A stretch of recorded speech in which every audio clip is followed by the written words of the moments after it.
जनता जनार्दन का कहीं ना कहीं रोष व्याप्त होने वाला है उस जगह। फिर भी जिस प्रकार का मतलब ये शुरुआती दौर से जिस प्रकार का कृत्य हो रही है, ये सामाजिक समरसता को कहीं ना कहीं चोट पहुंचाने का काम है। और इसमें मामला है कि ये जो है आबादी भूमि है, तो आबादी भूमि या तो सरकार निजीकरण करती है, अपने संस्थानों को देती है, तो इसमें ये व्यवसायिक को कैसे दे दिया गया, ये एक बड़ा पेचीदा एक मसला है। देखिए, ये व्यवस्था, इस प्रकार की बातें का प्रश्न मैंने भी उठा चुका है। अभी इससे पहले कांग्रेस की सरकार थी और कांग्रेस की सरकार में इसमें जो भी लोग साथ में, यहाँ के क्षेत्रीय विधायक समझ लो, यहाँ पे महापौर समझ लो, ये सब इसमें संपृक्त हैं।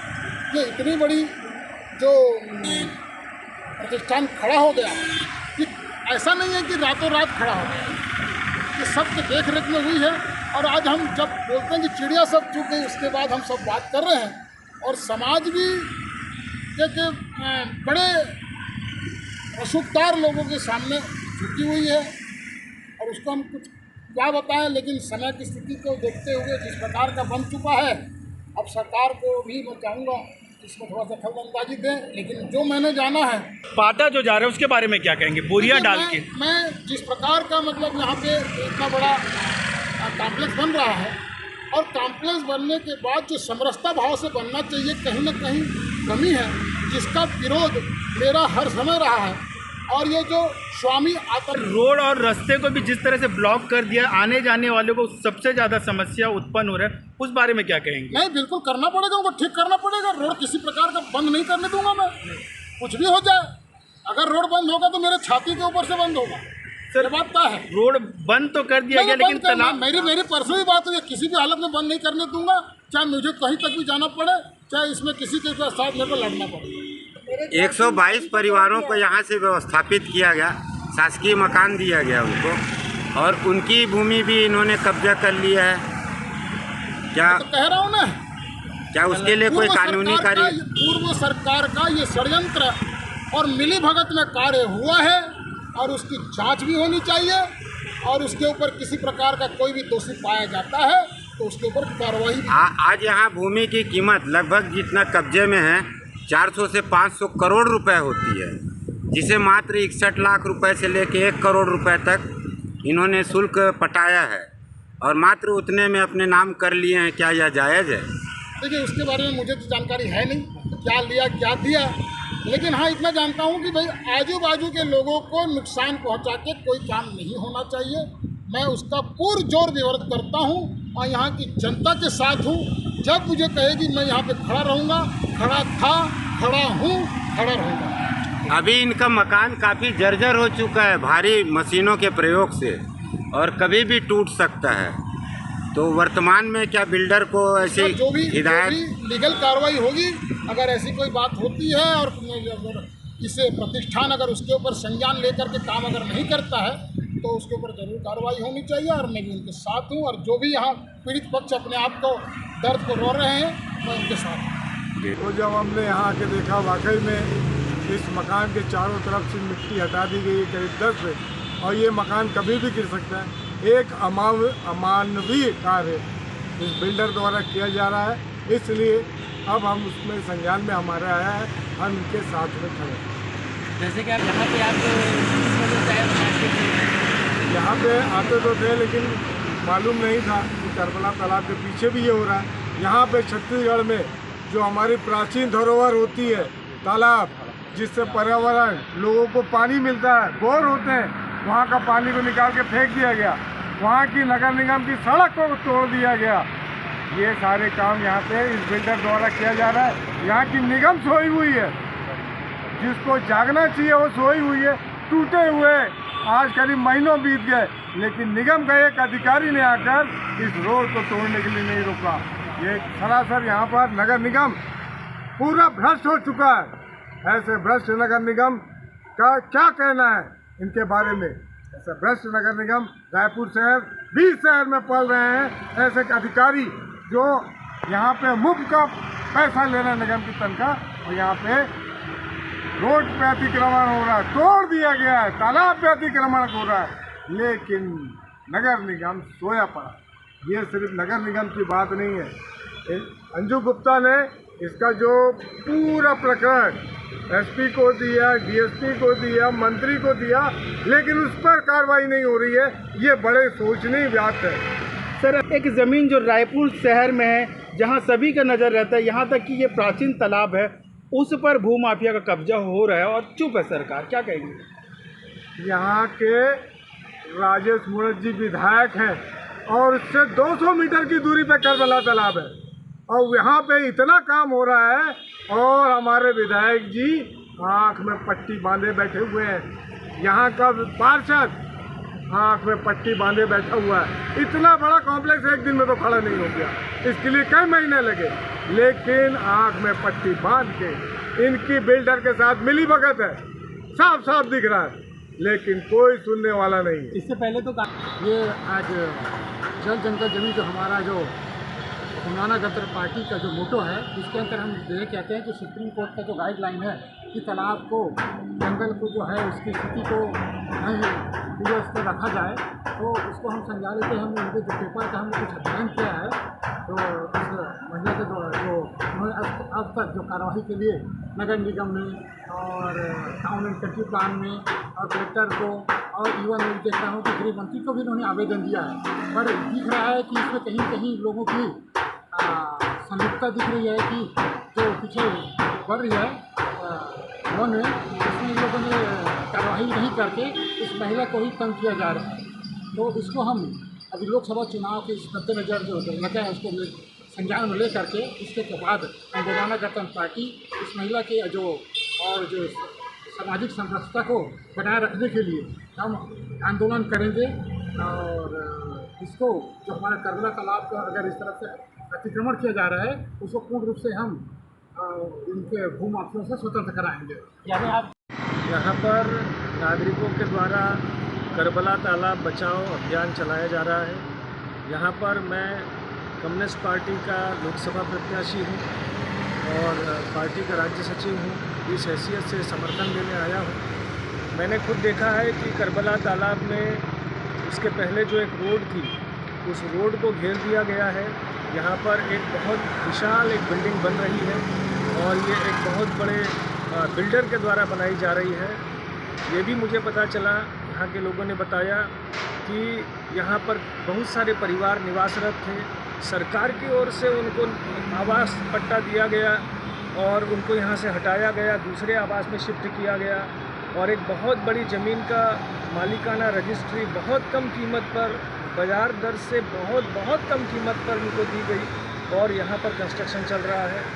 साथ ही यहाँ पर जो पीछे आप जो निवास देख रहे हैं, कुमारी अंजू गुप्ता जी पूर्व न्यायाधीश और एडवोकेट हैं, इनके घर के ठीक पीछे कई फीट गहरा जो है खुदाई कर दी गई है। बिल्कुल ये पूरी आशंका है कि कभी भी ये घर ढह सकता है, क्योंकि उस बिल्डर के दबाव में इनका परिवार नहीं आया है, इन्होंने अपने घर को नहीं बेचा है। ये घर इनका पूरी तरह लीगल निवास है और लगातार बिल्डर की ओर से दबाव डाला जा रहा है कि इसको बेचे और यहाँ से निकले।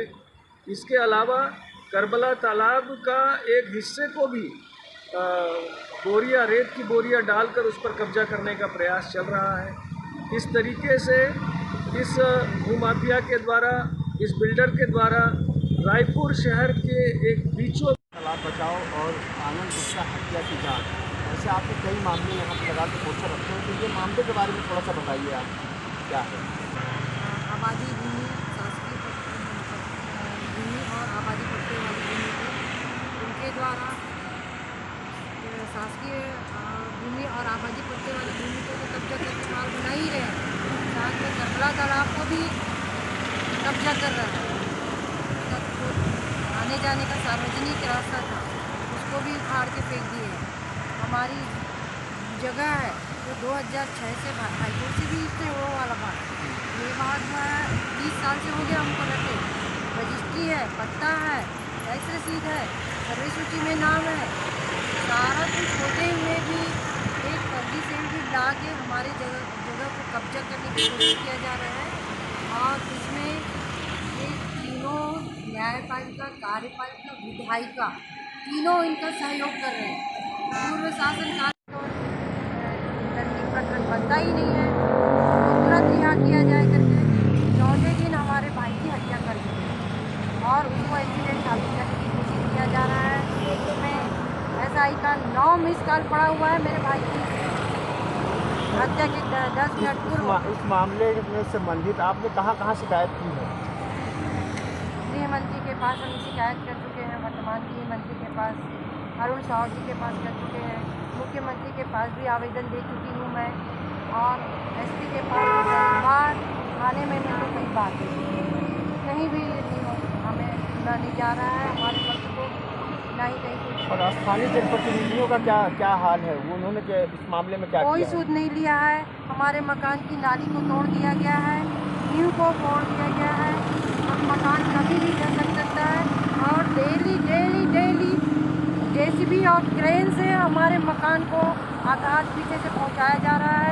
15-20 फीट का गड्ढा खोद दिया है मकान के नीचे, कभी भी हम लोगों की भी जान जा सकती है।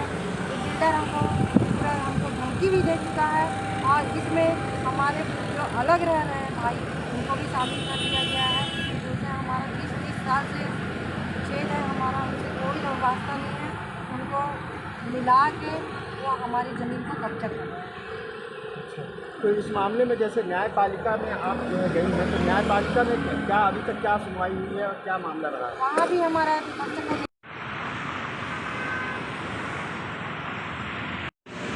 बस न्याय दिलाने के नाम से आए हैं और करबला के नाम से भी आए हैं जो भी है, और करबला के पीछे भी जितने भी माफिया लोग कर रहे हैं वो कब्जा करने की कोशिश में लगे हुए हैं। इसके लिए मुस्लिम समाज को इकट्ठा करके इनको जागरूक किया जाएगा और इनको काम को रोका जाएगा और स्थाई में जितने भी लोग हैं आस-पास के जितने भी लोग हैं इनको परेशान करके हटाने के विरुद्ध में किया जा रहा है।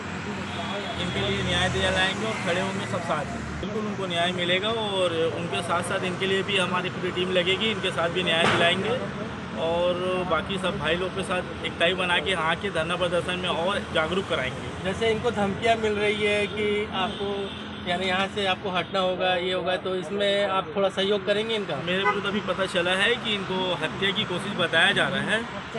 एक बार जांच मिल जान दीजिए, उसके बाद जो भी कार्रवाई होगी धरना प्रदर्शन जितना लंबा हो सके उतना दिन किया जाए। यानी इनके भाई की हत्या हो गई उसके लिए भी न्याय के लिए लड़ रहे हैं? बिल्कुल उनके न्याय मिलेगी उनको और बाकी सब टीम मिल के काम की। आपका अपना नाम परिचय दीजिए। मोहम्मद चांद खान समाज। नमस्कार। जहां एक और 2024 का मतदान उत्सव मनाया जा रहा है, देश आज मतदान उत्सव मना रहा है। निर्वाचन और उसकी प्रक्रिया आरंभ है। वहीं इस लोकतंत्र पर कालिक पोतती हुई यह तस्वीर, यह जो देख रहे हैं आप, अखंड धरना के लिए बैठे हैं। आप पूर्व न्यायाधीश सुश्री अंजू गुप्ता जी हैं और जो आनंद गुप्ता के हत्या की जांच की बात इन्होंने लिखा हुआ है, आप उनकी पत्नी हैं। सरकार, शासन, प्रशासन, ये जो पीछे दिखने वाला जो मॉल है, यह पूरा आबादी की भूमि, जिसमें पूर्व शासन जो कांग्रेस का शासन रहा है, इसमें विधायक की अनुशंसा रही है और नगर निगम जो जोन क्रमांक 7 रायपुर का, इसके भ्रष्टाचार की एक पुस्तक लिखी गई। इसमें लगभग ये 80,000 स्क्वायर फीट ज़मीन की बात की जाती है, थोड़ा बहुत कम ज़्यादा हो सकता है। इस ज़मीन को मात्र 61 लाख से 1 करोड़ रुपए के बीच में, जहां आज 10,000 रुपये स्क्वायर फीट ज़मीन चल रही है, इस मॉल मालिक से समझौता किया गया। आखिर क्या कारण होंगे कि 400 करोड़ रुपए की ज़मीन को मात्र 61 लाख से 1 करोड़ रुपए, इसके लिखित दस्तावेज है। आपके मकान और ज़मीन को कब्जा कर और इन्हें नेस्तनाबूद, हत्या तो हो चुकी है। आप यहाँ 3 प्राणी रहते हैं, इन्हें भी मिट्टी में मिलाने की पूरी तैयारी इस बिल्डर द्वारा किया गया है। आपके मकान के तीनों ओर गहरे गड्ढे कर दिए गए हैं, 10 से 15 फीट नींव से लगाकर। इस पर अगर पानी गिरता है तो मिट्टी झरण होती है और यह मकान ढह जाएगा। और तो और इसमें प्रशासन और न्यायपालिका की भूमिका पूर्णतः संदिग्ध है। न्यायालय जो 145 के तहत इसमें मामला दर्ज किया गया था, न्यायिक गलती हम बता रहे हैं कि इस भूमि पर हाई कोर्ट छत्तीसगढ़ का स्टे है, उसके बाद भी थाने द्वारा 145 के तहत मामला बनाया गया और 145 जो धारा है उसमें मूल स्वामी हक देखा जाता है, जिसे न्यायालय पूरी तरीके से नज़रअंदाज कर रहा है। पूर्व न्यायालय पर 2 करोड़ रुपए लेने की बात आई थी, वर्तमान न्यायालय कितने में बिक गया, उसने एक दिन में इनकी के आवेदन को खारिज कर दिया। क्यों? आप क्या न्यायालय है क्या चीज़? चोर चमार, उठाई गिर और दगाबाज हत्यारों की शरणगाह, पब्लिक आम जनता को परेशान करने का वह क्या मुख्यालय है, अन्यायालय है? न्यायिक आधार कहाँ है? न्यायालय जब मूल दस्तावेज मूल आवेदक को नहीं सुनता तो न्यायालय शक के दायरे में है, और ये करोड़ करोड़ रुपए देकर खरीदा जा रहा है। इसके दस्तावेजी जांच अगर जांच की जाए तो सामने वाला पक्ष जो फर्जी पक्ष है वह पूरी तरीके से फर्जी साबित हो जाएगा। पर न्यायालय भी धन बल के प्रभाव में है, बिक गया है। न्यायालयीन भ्रष्टाचार का यह बहुत बड़ा उदाहरण होगा इस भूमि मामले का केस। इसके अलावा आपके जान माल को निरंतर खतरा बना हुआ है, मकान कभी भी गिर सकता है। इसके अलावा पीछे जो है तालाब, रोड, नाली, पानी, बिजली, इन सब को बंद कर दिया गया है, कब्जा कर लिया गया है और इनकी जान माल को निरंतर धमकियां दी जा रही है और खतरा है। आपका संघर्ष है, आपके संघर्ष को प्रणाम है। आपके समर्थन में रायपुर लोकसभा से लड़ रहे कम्युनिस्ट पार्टी के प्रत्याशी, गोंडवाना गणतंत्र के प्रत्याशी अजय चाकोले जी उतर चुके हैं। उसके अलावा आपको जन समर्थन जो आसपास है, जो बिल्डर के अन्याय से तंग आ चुके हैं, इनका समर्थन भी अब धीरे धीरे साथ आते जा रहा है।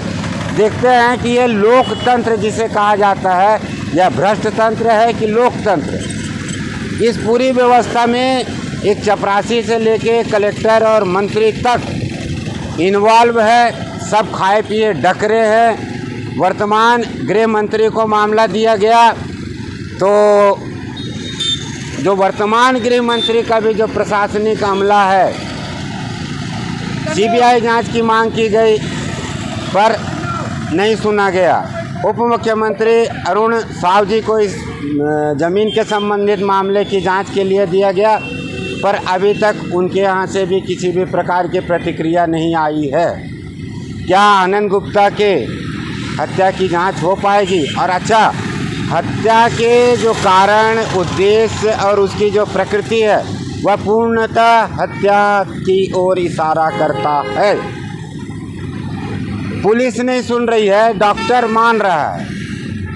डॉक्टर का कहना है कि गाय से टकरा के ऐसी हत्या हमने नहीं देखा सुना, पर पुलिस नहीं मान रही है और तो और इन्हें आरोपी और अपराधी बना रही है, बनाया गया है।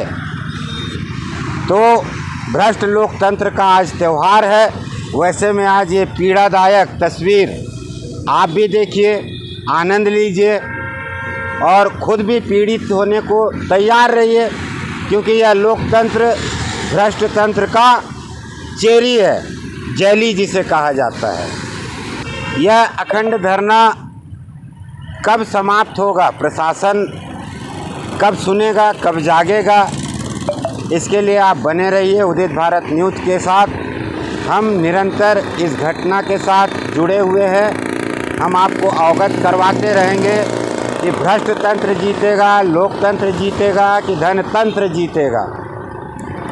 मैं पूरन सिंह, रायपुर, छत्तीसगढ़ की राजधानी से। कुछ समर्थन है। ये जो करबला तालाब है इसका तो अतिक्रमण इसने किया ही भूमाफिया ने, साथ ही साथ उससे लगा हुआ क्षेत्र जहाँ पे आवासी लोग रहा करते थे उनको सरकारी आवास देके यहाँ से शिफ्ट किया गया और उस भूमि पे पूरा कब्जा किया गया है। तो इसके लिए और ये अंजू गुप्ता बेचारी अकेली लड़ रही है। तो हम इसके समर्थन में, इसके साथ में, इनके आंदोलन में इनके साथ रहेंगे। हमारा समर्थन पूरा प्राप्त रहेगा अंजू गुप्ता को।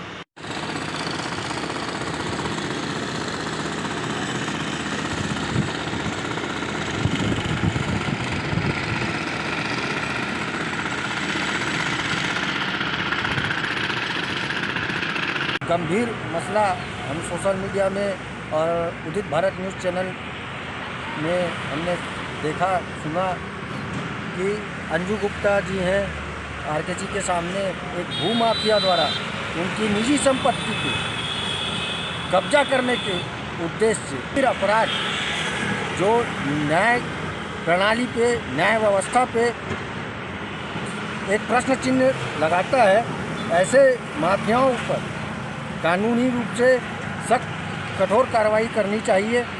मैं बड़ा साधुवाद करता हूं युवा समय मंच के संस्था प्रमुख को, जिन्होंने ऐसे गंभीर मसले को एक असहाय जो हर तरह से टूट चुकी थी महिलाएं, परिवार, उस परिवार का सहारा बनके उन्हें संभल दिया और उस मसले को उठाया और इसको आम जनता के बीच, आम जनमानस के बीच प्रेषित किया, जिससे लोग उनके साथ जुड़े।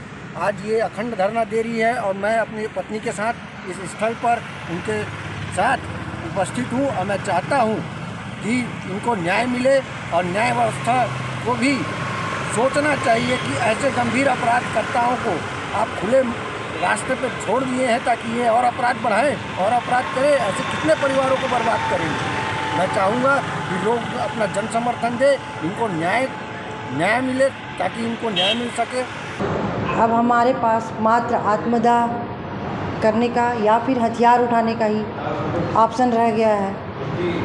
हम आपके माध्यम से ये कहना चाह रहे हैं कि अब हम हथियार उठाएंगे। पुलिस प्रशासन, न्यायिक व्यवस्था सभी को कह रहे हैं कि हम या तो आत्मदाह करेंगे या फिर हथियार उठाएंगे।